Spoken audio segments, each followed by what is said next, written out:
शुक्रवार धन देने वाली है लक्ष्मी वरदान। धर्म धरा पर पौष मास की कथा सुनो, मिटे कलह कलेश संताप। प्रेम से बोलिए ओम नमः पार्वती पते, हर हर महादेव। हरे कृष्णा। आप सभी भक्तों का दिन शुभ और मंगलमय हो। आज पौष मास के 5वें दिन की कथा हमें भगवान पर अटल विश्वास और संकटों से लड़ने की प्रेरणा देती है। हमें बताती है कि जो ईश्वर पर भरोसा रखकर धर्म मार्ग पर आगे बढ़ते हैं तो भगवान भव सागर में फंसे भक्तों को पार लगा देते हैं। तो अब श्रवण करते हैं आज की कथा। प्राचीन काल में रत्नसेन नाम का बड़ा ही धर्मात्मा राजा राज्य किया करता था। उसकी 2 रानियां थीं। घर में बड़ी रानी की ही मर्जी चलती थी, छोटी रानी की हमेशा अवहेलना होती। राजा भी छोटी रानी से उदासीन रहता था और छोटी रानी के दिन अत्यंत ही कष्ट में बीत रहे थे। छोटी रानी के 2 पुत्र मोहन और बसंत थे। राजा अपने दोनों बेटों का भी ख्याल नहीं रखते थे। दोनों को ना तो अच्छा भोजन मिलता था और ना ही अच्छे वस्त्र। बड़ी माँ की जली कटी बातें भी उन्हें सुननी पड़ती थी। छोटी रानी सब देखती और यह सब सहती रहती थी, पर बड़ी रानी को इससे भी संतोष नहीं। वह हमेशा छोटी रानी को नीचा दिखाने की चेष्टा करती थी। एक दिन क्या हुआ कि दोनों रानियां नदी में स्नान कर रही थी। बड़ी रानी ने एक षड्यंत्र रचा। उसने छोटी रानी को अत्यंत ही प्रेम से कहा, हे रानी आओ, तुम्हारे सिर में मैं लेप लगा दूं, तुम्हारे बाल मुलायम हो जाएंगे। अब लेप लगाने के बहाने उसने उसके माथे में जादू टोना किया हुआ भभूत उसके सर में लगा दिया। अब दुखियारी छोटी रानी देखते ही देखते एक तोता बनकर टी टी करती हुई उड़ गई। घर आकर बड़ी रानी ने कहा, छोटी रानी तो नदी में डूब गई। राजा ने उसकी बातों पर विश्वास कर लिया। छोटी रानी के जाते ही मानो राजभवन की लक्ष्मी चली गई। राजभवन में अंधकार फैल गया। छोटी रानी के दोनों पुत्र मोहन और बसंत के दुख की कोई सीमा नहीं रही। उधर तोता बनी रानी उड़ती उड़ती एक राजा के राजभवन में जाके बैठ गई। राजा की एक अत्यंत ही सुंदर बेटी थी। राजा की बेटी ने अपने पिता से कहा, हे पिताजी, मैं उस तोते को लेना चाहती हूँ। देखो तो उस तोते का पंख सोने का है। अब राजा के आदेश से उस तोते को पकड़ लिया गया और बंद कर दिया गया। धीरे धीरे समय बीतने लगा। उधर बड़ी रानी को 3 पुत्र हुए, लेकिन यह क्या, सभी पुत्र अत्यंत ही दुबले पतले, ऐसा लगता था मानो फूंक देने से उड़ जाएंगे। बड़ी रानी का तो रो रो कर बुरा हाल। वह बड़े जतन के साथ अपने पुत्रों का पालन करती। वह उन्हें पकवान खिलाती, लेकिन वे मोटे नहीं हो पा रहे थे। दूसरी ओर बड़ी रानी छोटी रानी के पुत्रों को ठीक से खाना भी नहीं देती थी। यह देखकर वह और भी कुढ़ गई। एक दिन की बात है, जब मोहन और बसंत पाठशाला से पढ़कर लौटे तो देखा कि उनकी बड़ी माँ रणचंडी बनी हुई है। उन्हें देखते ही गालियों की बौछार शुरू कर दी। गला फाड़ फाड़ कर रोने लगी, उन्हें मारने लगी, सामानों को फेंकना शुरू कर दिया। जब राजा को इस बात की सूचना मिली तो वह दौड़े दौड़े आए और उनसे पूछा कि तुम्हें क्या हो गया। रानी गुस्से से थर थर कांपती हुई बोली, मेरी सौत किए दोनों पुत्र जब देखो मुझे उल्टा सीधा कहते हैं, गालियां देते हैं। जब तक मैं इनके खून से स्नान न कर लूं तब तक मेरा कलेजा ठंडा नहीं होगा। राजा ने कहा, ऐसा ही होगा। फिर उन्होंने जल्लाद को बुलाया और आदेश दिया कि इन दोनों भाइयों को मारकर इनका खून लाकर बड़ी रानी को दे दो। मोहन और बसंत का रो रो कर बुरा हाल था, पर जल्लाद को राजा के आदेश का पालन करना था। सो उनके हाथ पैरों को रस्सियों से बांधकर बलि देने के लिए वह ले जाने लगा। मोहन बसंत के चित्कार को सुनने वाला वहां कोई नहीं था। प्रिय भक्तों, वही जल्लाद मोहन बसंत को एक जंगल में ले गया। वहां उनके वस्त्र उसने उतरवा दिए और पेड़ की छाल उन्हें पहना दी। मोहन बोला, भाई, हमारे भाग्य में यही लिखा था। अब जल्लाद ने उसके हाथ पैर खोल दिए और कहा, राजा की आज्ञा है राजपुत्रों, क्या करता, मुझे माननी ही थी, पर तुम लोगों को मैंने अपनी गोद में खिलाया है, तुम्हारा खून मैं कैसे कर सकता हूँ? तुम्हारी हत्या करते समय हमारी हाथ कांपने लगेंगे। हमारे नसीब में जो लिखा है वही होगा। तुम चादर ओढ़ लो और इस जंगल से निकल जाओ। कोई तुम्हें राजपुत्र के रूप में पहचानेगा नहीं। यह कहकर उन्होंने उसे जंगल से बाहर निकालने का मार्ग बता दिया। खुद राजभवन की ओर लौटने लगा। रास्ते में जल्लाद ने कुत्ते एवं सियार को मारा। उसका खून बड़ी रानी को दे दिया। खून पाकर बड़ी रानी बहुत ही प्रसन्न हुई। उसने उस खून से स्नान किया और खिलखिलाती हुई अपने पुत्रों को अत्यंत स्वादिष्ट भोजन कराया और खुद भी खाया। मोहन और बसंत दोनों जंगल के रास्ते से आगे बढ़ते बढ़ते चले गए। जंगल के रास्ते से आगे बढ़ते चलते चलते हुए एक पेड़ के नीचे बैठ गए। बसंत ने कहा, भाई मुझे बहुत प्यास लगी है। हम लोग इतनी दूर चलकर आए हैं, प्यास के मारे मेरा तो बहुत बुरा हाल हो गया। बसंत ने कहा, ठीक है, तुम यहीं प्रतीक्षा करो, मैं देखता हूँ कि आसपास कहीं पानी है या नहीं। प्रिय भक्तों, मोहन पानी की तलाश में चला। एक जगह उसे एक तालाब दिखाई दिया, लेकिन समस्या यह थी कि पानी लेकर आए कैसे। उसे अपनी चादर का ख्याल आया।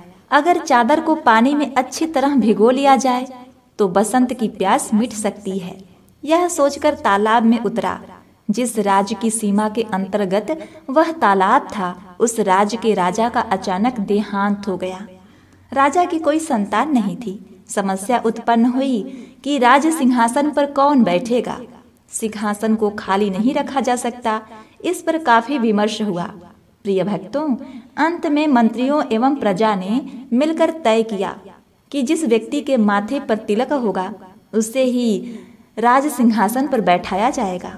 योजना के अनुसार एक सफेद हाथी की पीठ पर सिंहासन बांधकर हाथी को छोड़ दिया गया। वह हाथी माथे पर राज तिलक वाले व्यक्ति की खोज में निकल पड़ा।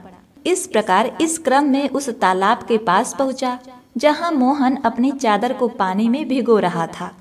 मोहन के माथे पर राज तिलक देखते ही सफेद हाथी ने उसे अपने सूंड से पकड़ा और सिंहासन पर बैठा दिया। मोहन बसंत बसंत पुकारने लगा, पर सब बेकार। सफेद हाथी मोहन को लेकर तेजी से नगर की ओर चल दिया। उधर बसंत पेड़ के नीचे बैठा भाई के आने का इंतजार कर रहा था।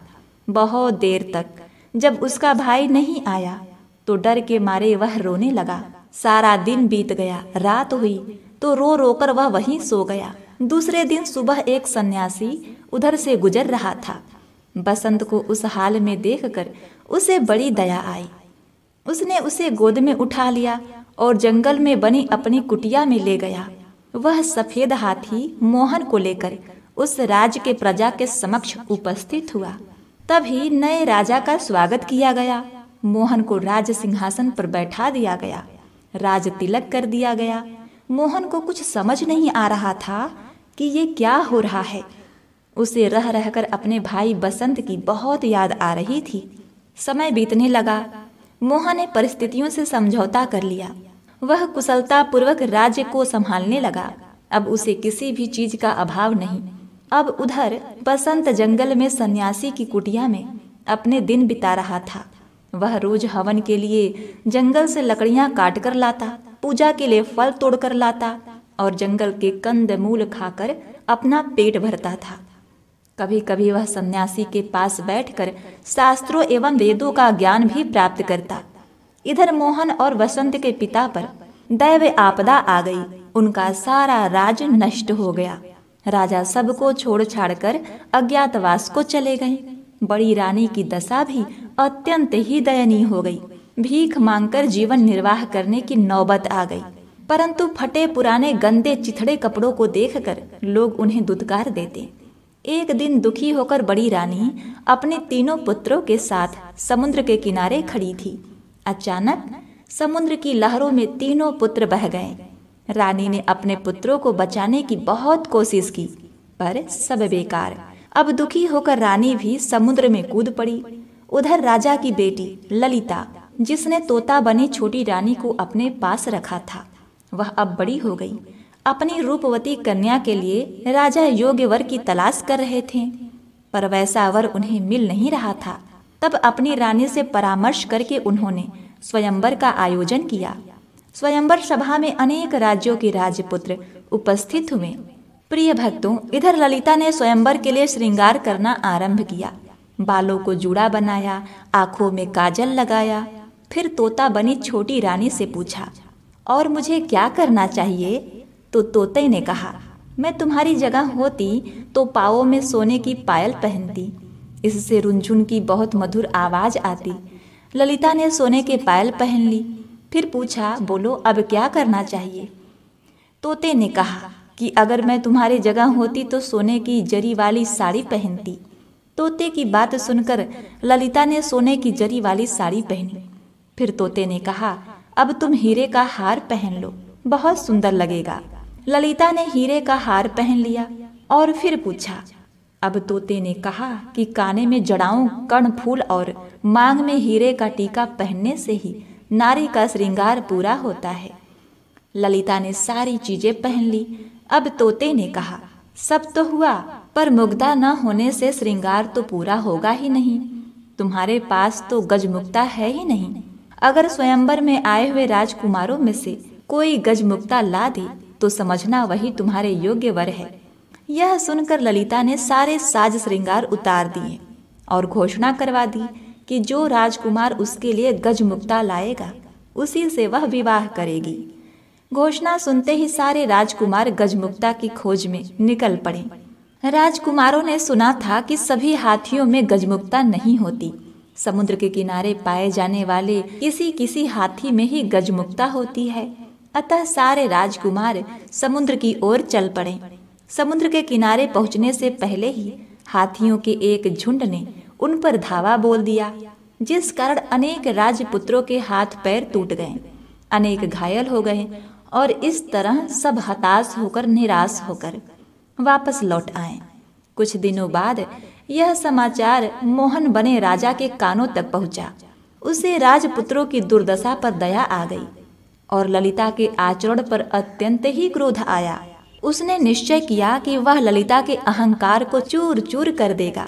प्रिय भक्तों, अब देखिए, उसने ललिता के पिता के राज्य पर आक्रमण कर दिया। ललिता के पिता की पराजय हुई। मोहन बने राजा ने ललिता को बंदी बना लिया। इधर बसंत सन्यासी की कुटिया में दिन बिता रहा था। सारा दिन इधर उधर घूमता रहता। उसकी कुटिया के पास एक विशाल बरगद का पेड़ था। उसमें एक गुल और एक बुलबुल रहा करती थी। एक दिन दुखी होकर बसंत उसी पेड़ के नीचे बैठा। तब उसने उस गुल और बुलबुल को बातचीत करते हुए सुना। गुल ने स्वयंवर की सारी घटनाएं बुलबुल को सुनाई। फिर बोला कि कौन जानता है कि इसका परिणाम क्या हो। बुलबुल ने कहा कि क्षीर सागर के किनारे एक पहाड़ से दूध गिरता है। उस क्षीर सागर में स्वर्ण कमल खिला हुआ है। उस स्वर्ण कमल में एक हाथी रहता है। उसी के सिर में गजमुक्ता है। गुल ने पूछा, लेकिन वहां पहुंचेगा कौन? बुलबुल ने कहा, कोई साहसी राजपुत्र ही वहां पहुंचेगा। सारी बात सुनने के बाद बसंत ने उससे पूछा, मैं गजमुक्ता लेने जाऊंगा, इस कार्य में तुम दोनों मेरी कुछ सहायता करोगे? तब बुलबुल उसके पास आकर कहा, जरूर। तुम अपने सन्यासी के पास जाकर उसका त्रिशूल लेकर आओ। फिर समल के पेड़ के पास जाकर राजपुत्र के वस्त्र पहनो। सारी चीजों की प्राप्ति तुम्हें हो जाएगी। बसंत ने सन्यासी से त्रिशूल लिया, समल के पेड़ के पास राज वस्त्र प्राप्त किया। उन्हें पहनकर समुद्र की ओर चल पड़ा। क्षीर सागर पहुंचकर उसने देखा कि स्वर्ण कमल के बीच दूध सी सफेद एक हाथी के सिर पर गजमुक्ता है। गजमुक्ता की रोशनी से चारों ओर उजाला फैला हुआ है। बसंत उस सफेद हाथी की पीठ पर कूदा। जैसे उसने सफेद हाथी के सिर पर त्रिशूल को रखा, वैसे ही सागर, स्वर्ण कमल, सफेद हाथी सब गायब हो गए। वहां केवल एक कमल का फूल खिला हुआ था और उसके अंदर गजमुक्ता की माला थी। मनुष्य की आवाज में कमल के फूल ने पूछा, निश्चय ही तुम राजपुत्र हो, कौन सा राज्य है तुम्हारा? बसंत ने कहा, मैं राजपुत्र नहीं, एक सन्यासी के साथ जंगल में रहता हूँ। तो फूल ने कहा, ठीक है, तुम गजमुक्ता को अपने सिर पर और मुझे अपने हृदय में रखो। ललिता के साथ तुम्हारा ही विवाह होगा और तुम्हारा जीवन सुख से बीतेगा। बसंत क्षीर सागर के बालू पर चलता हुआ वापस लौटने लगा। तभी उसे कुछ आवाज सुनाई पड़ी कि हे भाई, हम लोगों को भी साथ लेते चलो। अब यह सुनकर उसे अचंभा हुआ, चारों ओर देखने लगा। उसे आसपास कोई दिखाई नहीं दिया और जैसे ही आवाज की ओर उसने गौर से बालू को देखा तो उसे लगा कि उसके पैरों के पास बालू के अंदर से आवाज आ रही थी। उसने त्रिशूल से वहां का बालू हटाया, देखा कि वहां 3 सोने की मछलियां थी। वह उन्हें अपने साथ लेकर चल पड़ा। इधर मोहन बना राजा शिकार खेलने निकला था। एक दिन सारा दिन भटकने के बाद भी उसके हाथ एक भी शिकार नहीं आया। थक कर वह एक पेड़ के नीचे बैठ गया। अचानक उसे याद आया कि वह अपने भाई बसंत को इसी पेड़ के नीचे छोड़कर पानी लाने गया था और फिर एक हाथी उसे इस राज्य में ले गया। फिर वह कभी इस जगह लौटकर नहीं आ सका। बसंत का क्या हुआ होगा, कहाँ गया होगा, क्या वह जीवित होगा? यह सोचकर वह रो पड़ा। राजभवन में लौटने के बाद भी वह केवल बसंत के बारे में सोचता रहा। बसंत गजमुक्ता लेकर ललिता के राज में गया तो वहां उसे पता चला कि मोहन राजा ललिता को बंदी बनाकर अपने राज में ले गया है। बसंत सीधा मोहन राजा के राज भवन में पहुंचा। राजा के अंगरक्षकों को 3 सोने की मछलियां देकर कहा कि अपने राजा से कहो कि ललिता को छोड़ दे। लेकिन मोहन राजा तो अपने भाई के शोक में डूबा हुआ अपने कमरे का दरवाजा बंद करके अंदर बैठा हुआ था।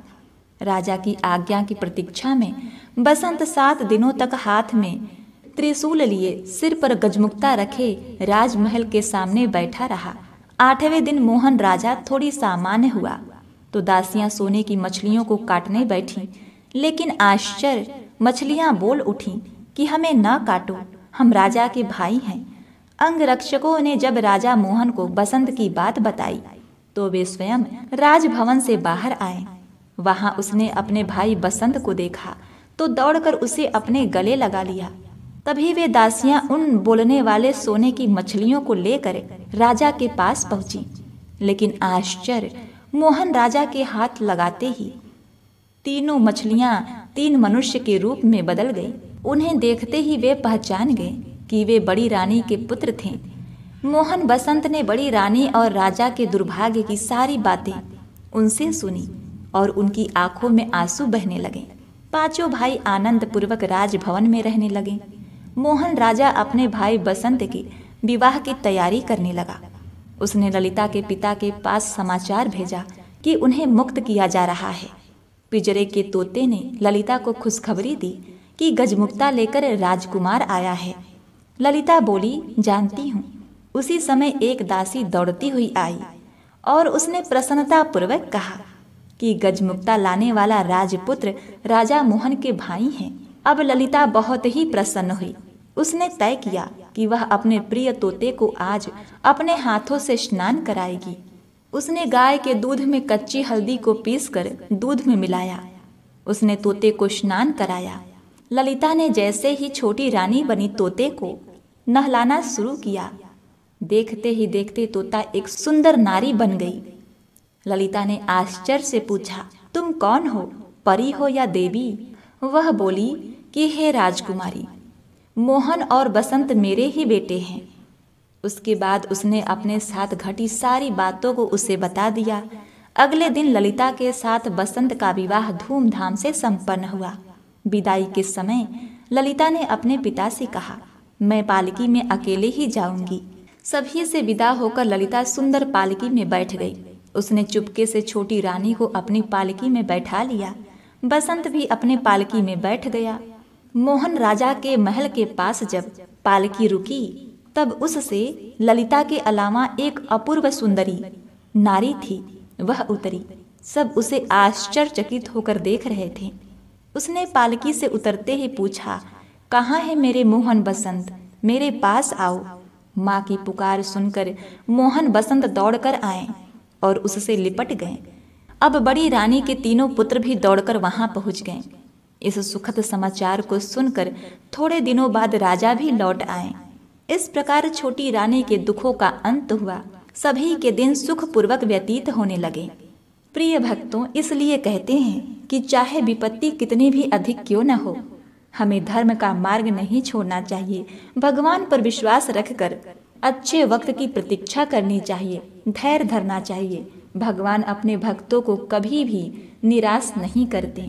यह छोटी रानी की भगवान के प्रति भक्ति और श्रद्धा ही थी कि उनके दोनों बेटे सुरक्षित रहें और छोटी रानी के पति भी उन्हें वापस प्राप्त हो गए।